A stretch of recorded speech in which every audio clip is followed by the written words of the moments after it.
चलिए भूमि संसाधन के बारे में आज चर्चा करते हैं। इकाई 1 के काम में एक काम है और उसका पार्ट 1 है। तो हम भूमि संसाधन के आज विशेष टॉपिक के बारे में चर्चा कर रहा हूँ और आप लोगों के लिए बहुत लाभदायक है। कृपया आप इसे अंतिम तक सुने और समझें। तो हम कह सकते हैं कि भूमि क्या है। तो जैसे भूमि क्या है, तो मानव तथा अन्य सजीव प्राणी अपना भरण पोषण करते हैं, उसे तो भूमि कहते हैं। अगर मानव तथा अन्य जीव जंतु भी कह सकते हैं जो अपना भरण पोषण करते हैं, उसे तो ही भूमि कहते हैं। तो भूमि कहते हैं जैसे उदाहरण में पहाड़ी, पठारी, मैदानी, दलदली, मरुस्थलीय। पहाड़ी एरिया से हम क्या है, बहुत सारे जैसे धात्विक, अधात्विक एवं बहुमूल पत्थर का उपयोग करते हैं। पठारी क्षेत्र खनिज पदार्थ करते हैं। मैदानी क्षेत्र फसल होता है। दलदली क्षेत्र से हम मछली एवं अन्य चीज़ों का संसाधन का उपयोग करते हैं। मरुस्थलीय क्षेत्र से जैसे बालू एवं भिन्न भिन्न प्रकार के चीज़ों का भी हम उस संसाधन से हम उपयोग करते हैं। तो हम इस चीज़ों के बारे में, भूमि के बारे में हम इतना ही कह सकते हैं कि जैसे पहाड़ी हो जाएगा, पठारी हो जाएगा, मैदानी हो जाएगा, दलदली हो जाएगा, मरुस्थलीय हो जाएगा। अब हम कह सकते हैं कि आप जब पढ़ रहे होंगे कि भूमि, तो भूमि में एक चीज़ और आपका मन में ये भी उड़ता होगा कि पृथ्वी पर क्या सभी भाग में भूमि है? नहीं, पृथ्वी पर सभी भाग में भूमि नहीं है, कुछ ही भाग में भूमि है। जैसे कि हम इसमें लिखें नोट के तौर पे कि पृथ्वी के कुल क्षेत्र के 29% स्थल है, मतलब 29% सिर्फ एक भूमि है जो है, वहाँ पर लोग रहते हैं। बाकी तो जल है। 71% क्या है, समुद्र है जिसमें जल भरा है। समुद्र नहीं कह सकते हैं, मगर वहाँ 71% भाग जो भूमि पर जल है, समुद्र के रूप में है, बर्फ के रूप में है, झील के रूप में है, नदी के रूप में है एवं दलदलियों के रूप में विद्यमान है। तो इन सारे चीज़ के हम मोटा मोटी तौर पर इसे हम भी कह सकते हैं कि जैसे नदी के रूप में है, जल के रूप में है, झील के रूप में है, तालाब के रूप में है, समुद्र के रूप में है। तो इन सारे रूपों में क्या है, पानी ही विद्यमान में है। और आंतरिक में भी है, क्या है, पानी, जो हम पीने के लिए अपने पानी के प्रयोग करते हैं, जो कि बहुत मात्रा में कम है, लगभग 0.68% ही है। एक है। अब हम आते हैं कि भूमि का उपयोग हम कैसे कैसे करते हैं। भूमि का उपयोग है भूमि का उपयोग हम भिन्न भिन्न माध्यम से करते हैं। कहीं पर हम क्या अपना मकान बनाते हैं, गांव बसाते हैं, शहर बसाते हैं, तालाब बनाते हैं, नहर बनाते हैं, कुआं बनाते हैं, चापाकल, सड़क मार्ग, रेल मार्ग, पाइपलाइन इत्यादि का प्रयोग हम करते हैं। क्या भूमि का उपयोग करते हैं, जिसके द्वारा अपनी सुविधा के अनुसार इन सारों का उपयोग करते हैं। जैसे हम मकान में रहते हैं, गांव में के लोग, एक समाज होता है, शहर में भी उसी तरह है, डेवलप होता है। तालाब क्या है, पानी के रूप में, नहर भी पानी के रूप में, कुआं पीने के लिए पानी के रूप में प्रयोग करते हैं, चापाकल है। सड़क मार्ग क्या है, आवागमन के लिए, रेल मार्ग के आवागमन के लिए है। इन सारे पाइपलाइन है, तो इन सारे क्या है, इत्यादि का प्रयोग हम भूमि के उपयोग में करते हैं। तो आप समझ चुके हैं, जैसे मकान, गांव, शहर, तालाब, नहर, कुआं, चापाकल, सड़क, रेल मार्ग, पाइपलाइन इत्यादि का प्रयोग हम करते हैं भूमि उपयोग में। तो अब हम बात करते हैं कि भूमि उपयोग का अंतर। भूमि उपयोग का अंतर। तो हम भूमि उपयोग के अंतर के बारे में चर्चा करते हैं कि पृथ्वी पर पाए जाने वाले अनेक प्रकार की प्रयोग किया जाता है, उसे भूमि उपयोग का हम अंतर करते हैं। जैसे हम कह सकते हैं कि भूमि का हम उपयोग का अंतर भिन्न भिन्न माध्यम से करते हैं। जैसे जैसे कहीं पे हम फसल उपजाते हैं, कहीं पे खनिज का कार्य करते हैं, कहीं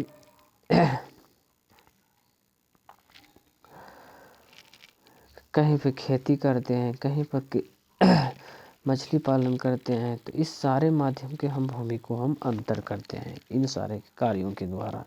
तो हम इन सारे कार्य से क्या करते हैं, भूमि को हम अंतर कर लेते हैं। तो उदाहरण के तौर पर भी आप समझ गए होंगे। अब है भूमि उपयोग को प्रभावित करने वाले कारक। भूमि उपयोग को प्रभावित करने वाले कारक। तो भूमि उपयोग को प्रभावित करने वाले हम कह सकते हैं कि भूमि उपयोग के प्रभावित करने वाले 2 प्रमुख कारक को द्वारा प्रभावित होता है। तो पहला कौन है, प्राकृतिक कारक है। दूसरा कौन है, मानवीय कारक है। प्राकृतिक कारक में हम बात करते हैं कि भूमि जैसे प्राकृतिक कारक में कह सकते हैं कि जहाँ पर भूमि कठोर होता है वहाँ पर कल कारखाना का लगाया जाता है।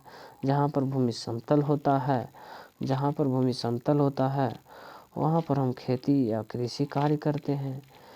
जहाँ पर भूमि खनिज पदार्थ होता है वहाँ हम खनन के कार्य करते हैं। तो इन सारे माध्यमों से हम भूमि का प्रभावित करते हैं और वे प्राकृतिक कारक हम भी कह सकते हैं। अब हम बात करते हैं कि मानवीय कारक है। तो मानवीय कारक के बारे में बात करते हैं कि मानवीय कारक कैसे हम भूमि को मानवीय कारक के द्वारा भूमि को हम किस तरह से प्रभावित करते हैं। जैसे हम तकनीकी ज्ञान में वृद्धि करना, जैसे कहीं कहीं तकनीकी ज्ञान में वृद्धि करते हैं तो वहाँ पर हम जैसे मानिए तकनीकी ज्ञान से हम वहाँ से तकनीकी जब ज्ञान वृद्धि होता है तो हम नए नए चीज़ों का भी आविष्कार करते हैं, नए नए चीज़ों का बनाते हैं और कम माने वो नए चीज़ों का भी विकास करता है।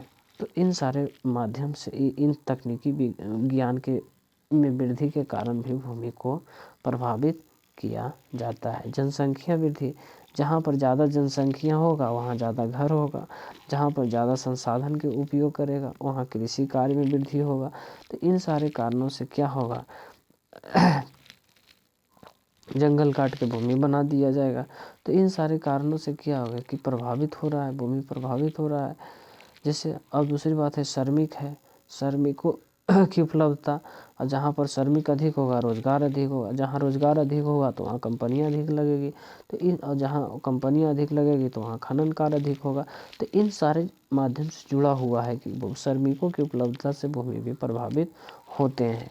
मानवीय आवश्यकताओं के अंतर इत्यादि। अब हम कह सकते हैं मानवीय आवश्यकताओं को पूरा करने में, जैसे मानव के कपड़ा भी चाहिए, दवा भी चाहिए, शिक्षा भी चाहिए, मकान भी चाहिए, इन पानी भी चाहिए, मैंने अन्य सुविधा भी चाहिए। तो इन सारे सुविधाओं के लाने के लिए तो भी भूमि को प्रभावित होता है कि नहीं होता है। तो इन कारणों से क्या है कि भूमि प्रभावित होता है। और इन सारे कारणों के द्वारा भूमि प्रभावित होता है। हम उसे मानवीय कारक कहते हैं। भूमि का प्ररूप बारे में हम चर्चा करते हैं कि भूमि का प्ररूप है क्या। तो हम कह सकते हैं कि पृथ्वी पर पाए जाने वाले भूमि जिसका स्वरूप एक से दूसरे भिन्न भिन्न होता की उपलब्धता पाया जाता है उसे ही भूमि को उपयोग में प्ररूप कहते हैं। जैसे कि अगर बात करें कि पृथ्वी पर पाए जाने वाले भिन्न भिन्न माने भूमि भिन्न भिन्न माध्यम के स्वरूप होते हैं, माने उसका जो बनावट होता है भिन्न भिन्न होता है। तो हम उसी को भूमि उपयोग का प्ररूप कहते हैं। जैसे कहीं पे पठार है, कहीं पे मैदान है, कहीं पे पहाड़ है, कहीं पे झील है। तो इन सारे कारणों से हम भूमि को प्ररूप के बारे में जानते हैं कि इन सारे को भिन्नता होने के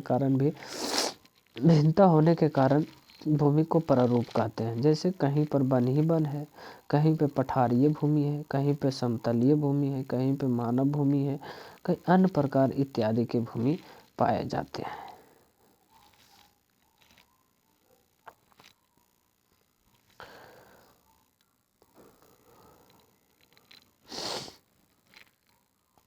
अब भूमि उपयोग के हम वर्गीकरण कर सकते हैं कि जैसे वन के क्षेत्र की भूमि, कृषि की भूमि। तो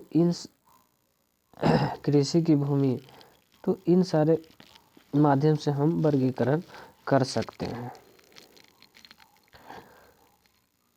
जैसे बंजर भूमि, सड़क, मकान, उद्योग में लगी भूमि, तो इन सारे माध्यम के क्या है भूमि का वर्गीकरण। जैसे प्रति भूमि हम कह सकते हैं कि प्रति भूमि में माने चालू प्रति भूमि, जैसे चालू प्रति माने 1 वर्ष या उससे कम समय में जो कृषि नहीं हुआ है उसे हम चालू प्रतिभूमि कह सकते हैं, चालू प्रतिभूमि कह सकते हैं। जैसे हम 1 वर्ष से या उससे कम समय में कृषि नहीं किया गया हो, उस पर कृषि कार्य नहीं किया गया हो, उसे हम क्या कहते हैं, चालू प्रतिभूमि कहते हैं, भूमि कहते हैं। अन्य प्रतिभूमि जैसे 1 वर्ष या अधिक, 1 वर्ष या उससे अधिक 5 वर्षों से कम समय में कृषि नहीं किया गया हो, उसे कि अन्य प्रतिभूमि कहते हैं, अन्य प्रतिभूमि कहते हैं। शुद्ध बोई गई भूमि माने अगर 1 वर्ष में लगातार फसल के उत्पादन या कृषि कार्य किया जाता है उसे शुद्ध बोई गई भूमि कहलाया जाता है। जैसे हम कहीं कहीं तो साल में 3-4 फसल उपजा लेते हैं, जैसे धान, गेहूँ, ये सब क्या है, शुद्ध बोई गई भूमि है। अब बात आते हैं कि भूमि के संरक्षण की आवश्यकता। भूमि के संरक्षण की आवश्यकता है। सबसे पहले है कि भूमि को प्रभावित किन किन कारणों से हुआ है, तो भूमि को प्रभावित जो है, और उसके बाद हम संरक्षण के बारे में चर्चा करते हैं। तो हम जनसंख्या घनत्व के अधिक होने के कारण आवास के अधिक भूमि का उपयोग किया गया है। हम बात करते हैं कि जैसे भूमि को सबसे पहले तो प्रभावित होगा तो संरक्षण होगा। तो वहाँ पर कहीं पर हम बात करें कि जनसंख्या जहाँ घनत्व अधिक होगा वहाँ पर क्या मकान ज़्यादा बनेंगे, आवास ज़्यादा बनेगा, तो भूमि का क्या होगा, उपयोग किया जाएगा। तो भूमि का उपयोग क्या है, भूमि प्रभावित होगा। जहाँ पर कृषि कार्य किया जाता था आज वहाँ मकान है, तो इन सारे कारणों से पेड़ पौधा वहाँ काट कर मकान बनाया गया है या वहाँ पर गांव बसाया गया है, तो इस कारण के कारण क्या है, भूमि प्रभावित हुआ है। तो ये जनसंख्या घनत्व के कारण भी भूमि प्रभावित हो रहे हैं। फसलों के अधिक उपज के लिए रासायनिक खादों का अधिक उपयोग करना। फसलों के अधिक उपज, जहाँ जनसंख्या अधिक होगा तो फसल के भी तो मांग अधिक होगा, और फसल के मांग अधिक होगा तो फसल के उत्पादन भी तो अधिक होगा, तब तो पूर्ति होगा। तो इसीलिए फसल के अधिक उत्पादन या अधिक उपज के लिए रासायनिक खादों का प्रयोग किया जाता है, हाइब्रिड बीजों का प्रयोग किया जा रहा है। तो इन सारे कारणों से क्या है, आज भूमि प्रभावित हो रहा है। भूमि के साथ साथ वायुमंडल भी प्रभावित होता जा रहा है, जिसके सरकार ने बहुत तरह के स्कीम लगाया। जैसे जैविक खाद का प्रयोग किया जा रहा है कुछ क्षेत्रों में, जैसे सिक्किम में जैविक राज घोषित किया गया है। तो इन सारे कारणों से भी आज संरक्षित किया जा रहा है।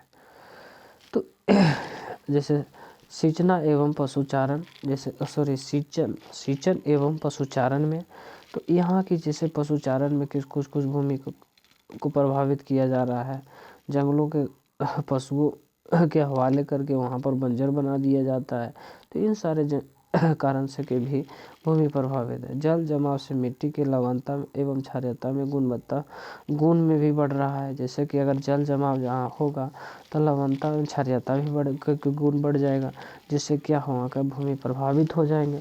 इन सभी कारणों से लगातार भूमि ह्रास हो रहा है, और जिसे हम भूमि का निम्नीकरण कहा जाता है। अब जहाँ जिसे हम जो भूमि ह्रास हो रहा है उसी तो हम निम्नीकरण, जिसे भूमि का जो है औसत उर्वरता गिर रहा है, नीचे की ओर गिर रहा है, उसके जहाँ उर्वरता शक्ति जब घटेगा तो भूमि के उपज घटेगा, धीरे धीरे उपज घट जाएगा, धीरे धीरे भूमि बंजर के रूप में हो जाएगा। तो इसके हम संरक्षण के लिए निम्न उपाय किया जाना चाहिए। तो भूमि उपयोग के नियोजित तरीके से हो, माने एक नियमित तरीका, वैज्ञानिक तरीका से हो, जिसके कारण भूमि प्रभावित ना हो। तो भूमि को एक नियोजित तरीके से हो, भूमि पर वन क्षेत्र का बढ़ाया जाए, जैविक कृषि का बल दिया जाए, मरुभूमि में सीमांत झाड़ियाँ लगाई जाए। तो इन सारे उपयोग करने से क्या है, भूमि संरक्षण हो सकता है।